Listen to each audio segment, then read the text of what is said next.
Você, para aplicar o direito penal, você precisa seguir um plexo, um conjunto de regras processuais e precisa sempre ter a preocupação em resguardar premissas, garantias, direitos fundamentais que estão ligados não só à própria essência do direito penal, mas principalmente à própria aplicação do processo penal. O direito penal nos diz qual o crime praticado pelo indivíduo, qual é eventualmente a pena possível de lhe ser aplicada. Mas entre a caracterização do crime e a efetiva aplicação da reprimenda penal, existe todo um processo que deve ser seguido e respeitado. Existe todo um conjunto de regras e de procedimentos encadeados, regras e procedimentos estes originariamente previstos em lei, e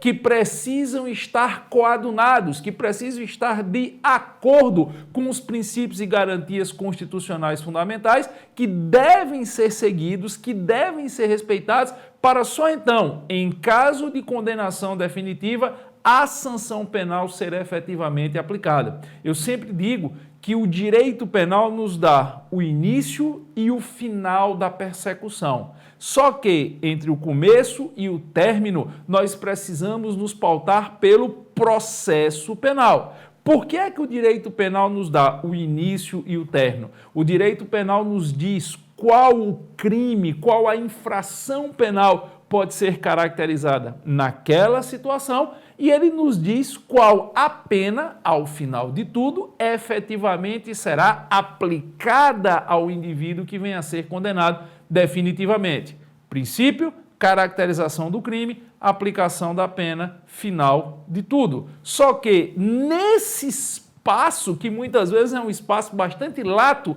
entre o crime e a efetiva aplicação da pena, é que entra o processo penal. Esse espaço é ocupado por um conjunto, uma cadeia de procedimentos previstos em lei, insisto, uma cadeia de procedimentos que obrigatoriamente precisam estar coadunados, precisam estar de acordo com as premissas constitucionais elementares. Eu vou até mais longe, eu defendo que as regras processuais, elas precisam estar de acordo com a nossa Constituição, especificamente com os direitos e garantias fundamentais, mas também com os tratados internacionais aos quais o Brasil aceitou ser signatário. Então, quando eu penso no processo, que é o que efetivamente vai ocupar esse intervalo entre a caracterização do crime e a efetiva aplicação da pena, eu tenho que pensar num processo que se rege pelas regras normativas, pelas regras ordinárias, ou seja, aquelas regras previstas no Código de Processo Penal, na legislação extravagante de natureza processual penal,